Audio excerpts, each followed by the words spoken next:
కోడియాగలు America త్వరలో దాచుకున్నాయి. ఇంకా మరి ఎన్నాళ్ళు ఉంటాయో ఏం కథో. అయితే ఈ కోడియాగల్ని తెలంగాణ గడ్డ మీదకి రప్పించి వీళ్ళ భాగవతం బయట పెడదామంటే ఇక్కడ బండి సంజయ్ కిషన్ రెడ్డి అడ్డం వస్తుర్రు.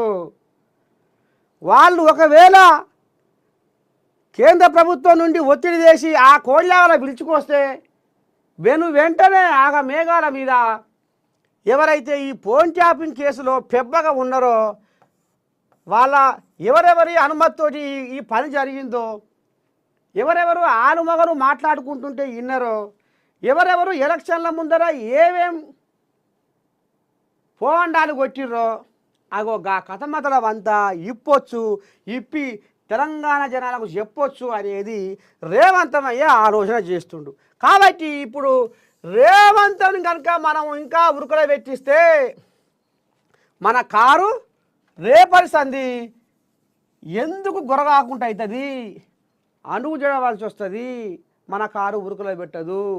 అందుకనే జర్రంత పువ్వు దిక్కు తిరిగి బీజేపీలో సంకల చేరితే ఈ ఫార్ములా ఈ రేసింగ్ కేసు వ్యవహారము, ఈ లిక్కర్ దందా వ్యవహారము, ఈ ఫోన్ ట్యాపింగ్ వ్యవహారము, ఇవన్నీ కేసుల నుంచి మనం తప్పించుకోవచ్చు అని ఆలోచన చేసి ఈసారి ఎమ్మెల్సీ ఎలక్షన్లలో దూరం దూరం దూరం తొలుగుడు మార్తలు బావకు ఏ రకంగా దూరంగా తిరుగుతుందో ఇట్లా బావ ఆడంకి వస్తుంటేనే ఇంకో ఇట్లా తిరుగుతుంది ఆమె ఇట్లా, అయ్యో మా బావ ఆయన, అయ్యో మా బావ వస్తుండగా అని ఇట్లా పక్కగా ఇట్లా తిరుగుతుంది.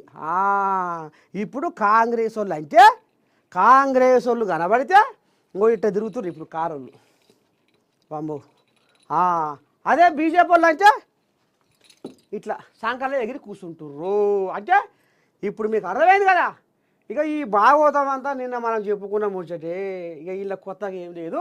ఇప్పుడు నేనన్న మాటనే మీ నర్సయ్య తాత అన్న మాటనే రేవంతమయ్య ఈ ఎమ్మెల్సీ ఎలక్షన్ల ప్రచారంలో నిన్న అనుకొచ్చిండు.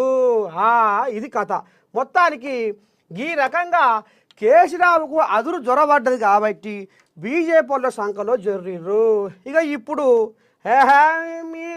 ఇప్పుడు మందకాడ కుక్క లేగా అంటే నీ దడ పెడుతుంది, అర్రర్ర హాని మోత మోగిస్తుంది. ఇప్పుడు గట్టినే ఉంది కథ. మీకెందుకే మేము లేమా? కేంద్ర హోంశాఖ సహాయ మంత్రిగా నేనే ఉంటి, మరి యొక్క తెలంగాణ బీజేపీ పెద్దగా నేనే ఉంటి.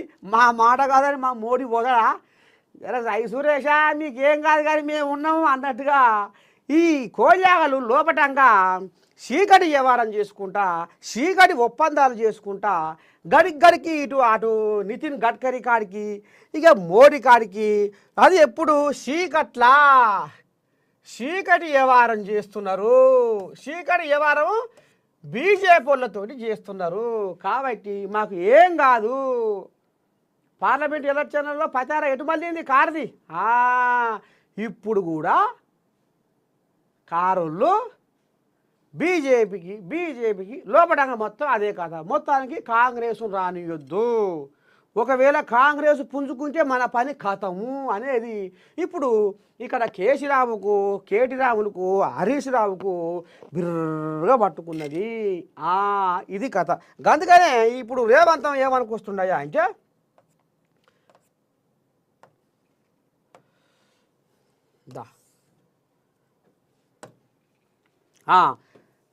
కేసీఆర్ కేటీఆర్కు బీజేపీనే రక్ష.